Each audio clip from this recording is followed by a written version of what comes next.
बोलिए प्रेम से श्री सद्गुरुदेव महाराज की जय, श्री सच्चिदानंद भगवान की जय, वृंदावन बिहारी लाल की जय।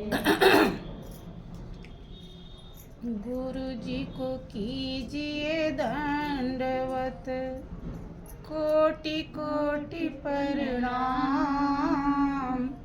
कीट न जाने भृंगी को, गुरु कर ली आप समान। बोलिए प्रेम से श्री सद्गुरुदेव महाराज की, श्री सच्चिदानंद भगवान की। प्रेमी सज्जनों, देखिए सत्संग वो जीवन की गहराई है जो इस गहराई में थोड़ा भी उतर जाता है, उसकी जन्म जन्मांतर की डगमगाती नाव इस पार से उस पार हो जाती है। तुलसीदास जी जो अपने समय के बहुत अच्छे कवि, विद्वान और संत कहलाते हैं, उन्होंने जब सत्संग की प्राप्ति की तो उन्हें क्या मिला, अपने अनुभव को व्यक्त किया है कि माजन फल पेखिए तत्काला, और काक होहि पिक बकऊ मराला। सत्संग ऐसी गंगा है जिसकी गहराई में उतरने वाला अगर कौवे का स्वभाव का है तो कोयल बन जाता है, और बगुले का स्वभाव का है तो हंस जैसा बनकर महानता को प्राप्त होता है। अगर हम कौवे से कोयल और बगुले से हंस नहीं बन पाए, अर्थात अपने जीवन को चेंज नहीं किया, सत्संग का सही अर्थ असत्य से सत्य में जाना चेंज कर लिया, पूरी जिंदगी भर हम मेरे और तेरे में जीते। लेकिन जब सत्संग की प्राप्ति हो जाती है तो हृदय स्वीकार कर देता है, कर लेता है कि सब तेरा ही तेरा है। अगर ऐसा नहीं हुआ तो हमारा जीवन प्रमाणित करता है कि हम सही में वास्तव में सत्संग की गहराई में उतरे ही चेंज करना होता है। हमें किसी भी प्रकार की अगर बुरी आदत है तो उस आदत को बदलनी होती है। हमने चाई चुगलाई बुराई सीखा है तो उसे छोड़नी होती है। अगर हृदय में और भी किसी भी प्रकार का कूड़ा करकट भरा हुआ है जिसे दुनिया में बुरा कहा जाता है, उसे हमें कम करना चाहिए, जहाँ तक बने पूरा ही खत्म करना चाहिए। और जो सत्संग दर्शाता है उसे हृदय में उतारना चाहिए। जिसने उतारा आज उसका नाम स्वर्ण अक्षरों में अंकित है। देखो अभी आप लोग भजन सुन रहे थे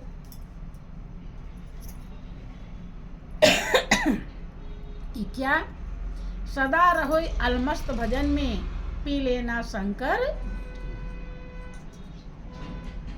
लेकिन वो शंकर बूटी क्या है? देखो जब सावन महीना आता है तो लोग शंकर जी के भक्त बन जाते हैं, शिव पुराण पढ़ते हैं, सुनते हैं, मंदिर में जल चढ़ाते हैं, हर तरफ से पूजा में लग जाते हैं,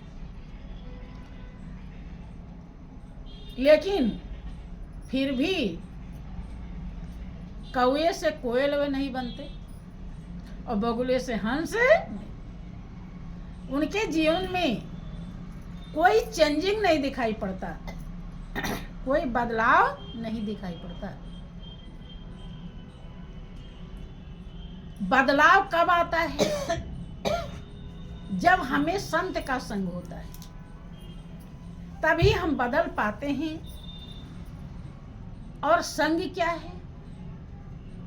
जब उनके विचार में हमारा विचार मिलता है, जब हम उनकी आज्ञा का पालन करते हैं,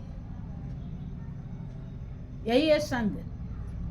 अगर आज्ञा का पालन नहीं करते हैं, वो कहते कुछ हैं, हम करते कुछ हैं, तो भी हम कभी भी अगर कौआ हैं तो कौआ ही रहेंगे, बगुला हैं तो हंस नहीं बने। अगर आज्ञा का पालन किया तो कौए से कोयल बन जाएंगे और बगुले से हंस बन जाएंगे। इसमें लेकिन नहीं, लोग बन गए। देखिए, आप हमेशा सुनते हैं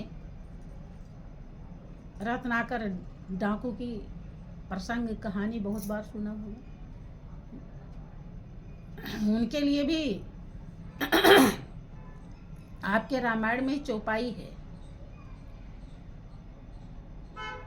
सुनिया चरज करे जनी कोई, सतसंगत मही नहीं गोई। वाल्मीकि नारद घट जोनी, और निज निज मुखाने कही निज होनी। तुलसीदास जी दावा करते हैं, चैलेंज देते हैं कि किस प्रकार से कौआ कोयल बनता है और बगुला हंस बनता है। इसे सुन करके कोई आश्चर्य न करे। आश्चर्य की बात नहीं है भाई। आप लोगों को भी लग रहा होगा कि कैसे कौआ कोयल बन जाता है और बगुला हंस बन जाता है। हाँ, रंग भले न बदले, लेकिन ढंग बदल जाता है। कैसे बदलता है? इस रामायण में इसीलिए ये बात भी लिखी है, क्योंकि लोग ऐसे आश्चर्य करते हैं जो अपने को चेंज नहीं कर पाते। जो कर लिए हैं उनके तो लिए कोई आश्चर्य नहीं, लेकिन जो नहीं कर पाते हैं वो सोचते हैं कि कौआ कहाँ से कोयल बनेगा और बगुला कैसे हंस बनेगा। कि बगुला मछली पर ध्यान लगाए रखता है और हंस मोती चुनता है, कैसे बन जाएगा? आश्चर्य होता है। तो तुलसीदास जी ने दावा किया कि कोई सुन करके आश्चर्य न करे। सत्संग की महिमा कहीं छुपी नहीं है कि वाल्मीकि नारद घट जोनी। वाल्मीकि जी, नारद जी, घट जोनी अगस्त जी, कुंभज ऋषि जो घड़े से पैदा हुए, ये अपनी अपनी होनी जब संत का संग किया, उस भजन को भजा जो शंकर भजन है। सदा रहो अलमस्त भजन में, पी लेना शंकर बूटी। जिस बूटी को शंकर जी ने पिया, जब उस बूटी को वाल्मीकि ने पिया, नारद ने पिया, कुंभज ऋषि ने पिया, तो वो क्या से क्या बन गए। और वैसे तो शंकर जी के भक्त बन करके बिल्कुल चेंज नहीं होते, कुछ भी बनते नहीं हैं। तो क्या रहस्य है, ये समझने की जरूरत है। वाल्मीकि जो पहले जब वाल्मीकि नहीं बने थे, उसके पहले आप सभी लोग हमेशा सुनते हैं कि वो एक रत्नाकर नाम के डाकू थे, जिनका काम था गला पहले काट देना और जेब पीछे टटोलते। ऐसा खतरनाक डाकू थे। डाकू आज भी अगर है तो वो डकैती कब डालता है? जब देख लेता है आपके पास धन है, बहुत माल है, तब आपके पीछे पड़ता है और आ जाता है, ले लेता है मार काट के। लेकिन वो ऐसे डकैत थे, उन्हें चाहे पता हो कि कुछ है या नहीं, काट ही देते थे। पहले गला काट दिए, जब सर से गला अलग हो गया तब देखते थे कि अब कुछ है कि नहीं, तब उसका जेब टटोलते। ऐसे डाकू जब संत का संग किए तो किस तरह से अपने जीवन को चेंज किया, ध्यान दीजिए। आप लोग इसमें कोई ऐसा है जो गला काटता है किसी का? नहीं। लेकिन इतना दिन से कितनी बार समझाया गया होगा कि आप दोनों टाइम कम से कम 1.25 घंटा एक टाइम, 1.25 घंटा एक टाइम, मैंने दिन रात के बीच में 2.5 घंटा ध्यान कीजिए। कोई है इसमें जो इतना करता है? नहीं करता। इसमें कोई पैसा लग रहा नहीं। करते हैं, लेकिन जितना बताया गया 2 बार में करिए, 3 बार में करिए, 4 बार में करिए, लेकिन करिए। ये अनमोल खजाना है, यही आपको कौवे से कोयल बनाएगा। लेकिन आप करें नहीं, इसलिए बने नहीं। जितना किए हैं उतना बने। हमेशा समझाया जाता है कि आपके पास 3 चीजें हैं, तन मन धन। तीनों में 10वां भाग धर्म का है। हर जगह महापुरुषों ने दर्शाया है। परमात्मा स्वयं कहते हैं कि मैं अपना 10वां भाग ले लेता हूं, चाहे कुछ भी बन के लूं, डॉक्टर बन के लूं, पुलिस दरोगा बन के लूं, कुछ भी बन के लूं। और जब मैं ले लूंगा तब आपको कुछ नहीं मिलेगा। अपने आप अगर आप देते हैं तो वो जहर अमृत बन जाएगा और वो आपका अपना है। लेकिन इतना कहना न मानने के कारण आप कौवे से कोयल नहीं बन पाए, बगुले से हंस। लेकिन जो गला काटते थे, ऐसे देखते थे काटने के बाद कि कैसे इंसान तड़प रहा है।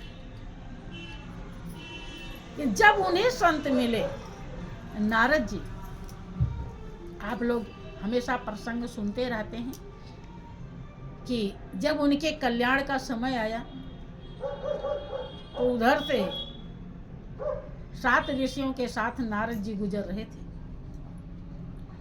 लोगों ने बहुत मना किया कि उधर मत जाइए महाराज, बहुत खतरनाक डाकू रहता है और ये तुरंत ही गला काट देता है, वो आव ताव नहीं देखता है। नारद जी ने कहा कि अगर डाकू रहता है तो और जाना जरूरी है।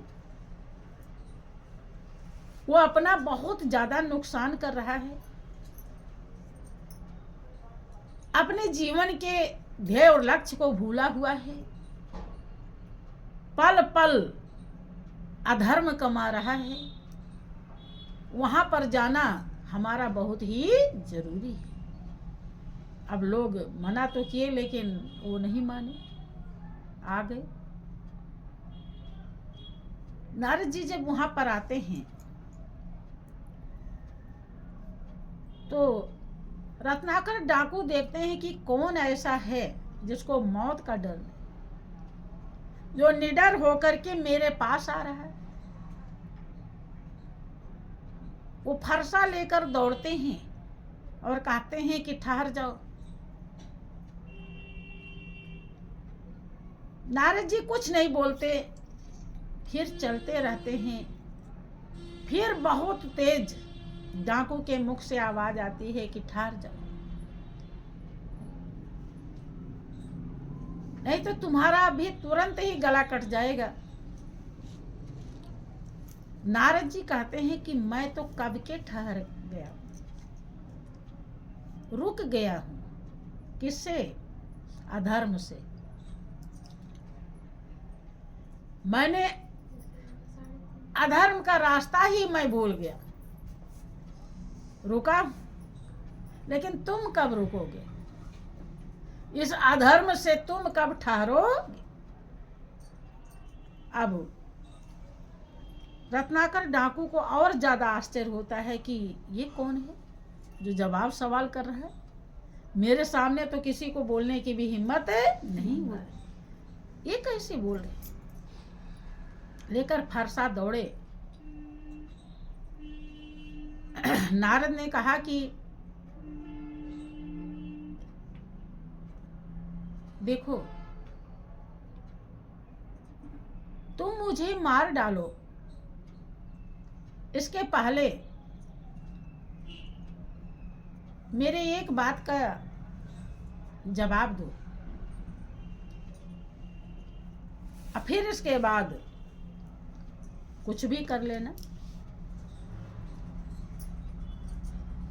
रत्नाकर डाकू ने कहा कि बताइए क्या कहना। नारद जी कहते हैं कि ये जितने धड़ पड़े हुए हैं कटे कटे, इस सबको किसने मारा है? कि हमने मारा है?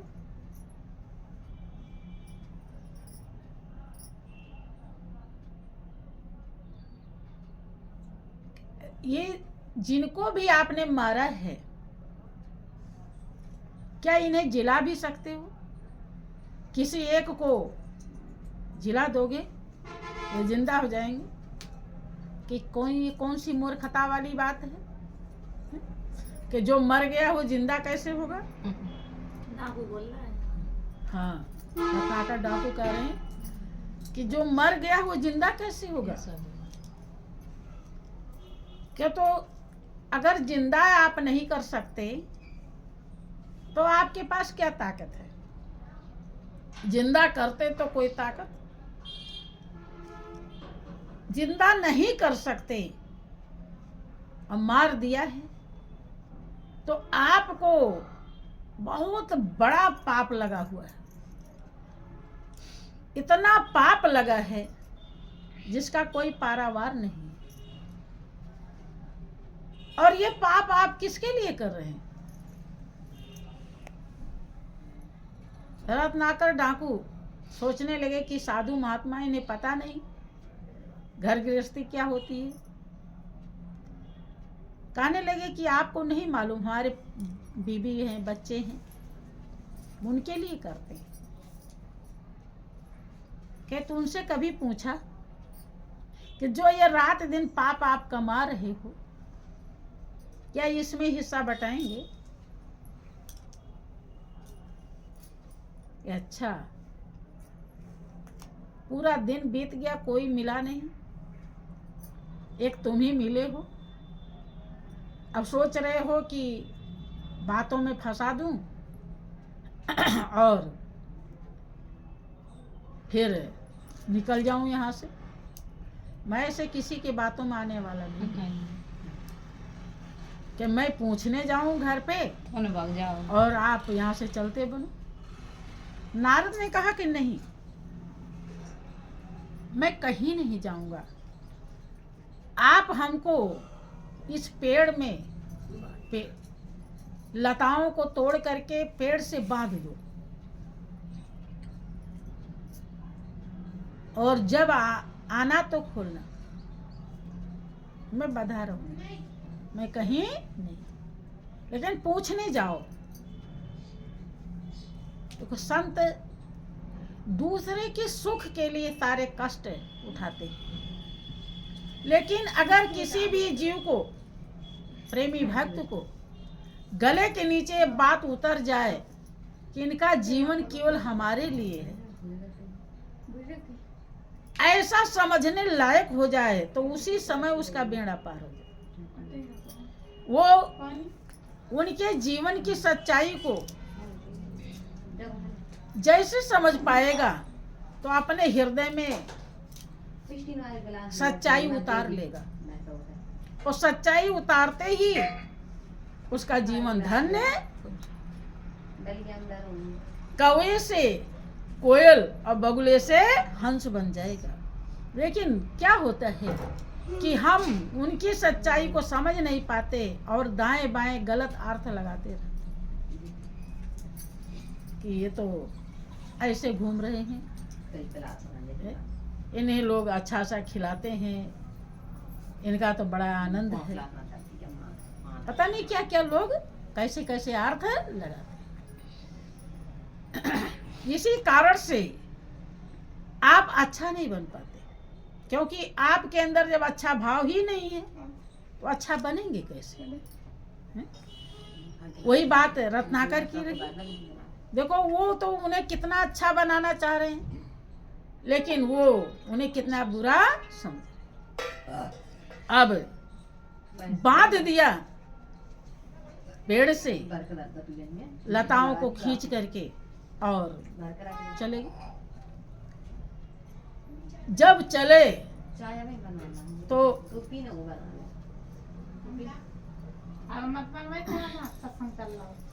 गुरु कृपा, संत कृपा, संत की दया प्रभाव डालती है, असर होता है। क्या होता है कि जा तो रहा हूँ पूछने, वास्तव में किसी को जिंदा नहीं कर सकता। और सभी संत महान पुरुष यही कहते हैं। नारद ने समझाया कि अगर तुम जिंदा करना जानते तो तुम्हें पाप नहीं लगता। देखो परमात्मा बनाना जानता है तो बिगाड़ना जानता है, उसको कोई पापी कहता है? नहीं, वो दोनों जानता है। लेकिन मनुष्य केवल बिगाड़ता है वे, और जो बनाना और बिगाड़ना दोनों जानता है वो भी परमात्मा के समान ही पूजनीय होता है। और जो खाली बिगाड़ना ही जानता है वो पापी होता है। तो नारद ने समझा दिया। अब वो बात हृदय में दौड़ रही है, कौंध रही है कि हमने काटा तो इतने को, लेकिन किसी को भी बनाया नहीं, किसी को जिलाया नहीं। तो हो न सके कि बहुत सारा पाप लग गया हो, और पाप में पता नहीं कोई हिस्सेदार होगा कि नहीं। जब मैं काट रहा था कैसे कैसे लोग तड़प रहे थे, उनके अंदर भी तो मेरे जैसा ही जान प्राण। मुझे कोई काट दे तो मैं कैसे तड़पूंगा? ख्याल आ रहा है। देखो संत जब तक नहीं मिले थे तब तक ऐसा ख्याल नहीं आया। अब संत मिल गए तो ख्याल पे ख्याल, और नारद जी पहुंचते हैं अपने घर। बच्चे मिल गए बाहर के, बच्चों से क्या पूछें, खास तो पत्नी है। पत्नी के ज्यादा खर्चे होते हैं, शौक श्रृंगार। तो पत्नी से पूछ लेता हूँ, बच्चे तो भी नादान हैं। पत्नी के पास रत्नाकर डाकू जाते हैं और कहते हैं कि सुनो, मैं एक बात पूछने के बोलिए। कहते हैं कि मैं रोज लोगों की हत्या करके जो कुछ मिलता है लूटता हूं, मार करके, काट करके, और तब आप लोगों का भरण पोषण कर रहा हूं। तो संत एक मिल गए हैं जंगल में, और उन्होंने ही मुझे भेजा कि तुम मारते तो हो लेकिन जिलाते नहीं हो, इसलिए तुम्हें बहुत बड़ा पाप लग गया है। और पाप किसके लिए कर रहे हो? हमने बताया पत्नी बच्चों के लिए। तो आप ये बताओ कि आप मेरे पाप में हिस्सा बटाओगी? उसने कहा ये कैसे होगा, मैंने तो कभी नहीं कहा कि आप किसी को मार करके कमाइए। हम तो हमेशा यही कहते रहे कि आप कोई अच्छा काम कीजिए, लेकिन आपको यही धंधा प्रिय लगता है, तो हम क्या करें? हम पाप में हिस्सेदार भैया। आप बाहर कमा के लाते हैं, हम घर में सारा काम करते हैं, तो हम तो अपना काम कर रहे हैं। आप अपना काम गलत पैसे से कर रहे हैं, तो हम क्या करें? बच्चों से पूछा, बच्चों ने भी कहा कि पिताजी आपका कर्तव्य बनता है कि जब तक हम कमाने लायक नहीं, हमें कमा के खिलाइए। अब किस पैसे, किस धंधे से आप खिलाएंगे आप जानिए, पाप दोष हम क्या जाने। सब ने जब नकार दिया, तब रत्नाकर की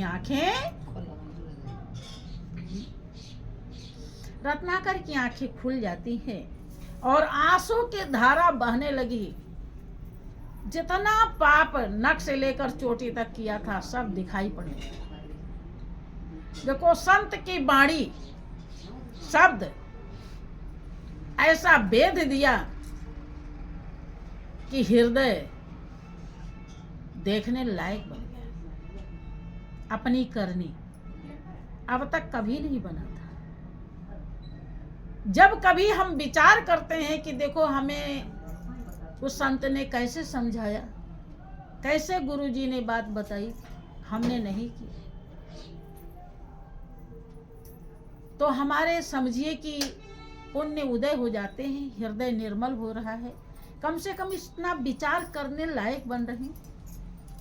आज बन रहे तो कल बन भी जाएं, कर भी लेंगे। रत्नाकर डाकू रोते रोते आते हैं और नारद के चौड़ों में गिर जाते हैं। तो महाराज के संत बड़े परमार्थी, घन जो बरसे आए, और तपन बुझावे यार की अपनों पारस लाए। कि मैं महाराज समझ नहीं पाया, मैंने घोर पाप किया और दूसरा आपको बांध दिया। नारद ने धीरज बधाई कि मात पिता सुत बांधो नारी, ये सब है स्वार्थ के यारी। कौन बधावे धीर प्यारे गुरु बिना, सूना मनुज शरीर प्यारे गुरु के बिना। आत्मा कितनी बेचैन है, कोई भी चैन नहीं दे सकता। गुरु ही चैन देना जानते हैं।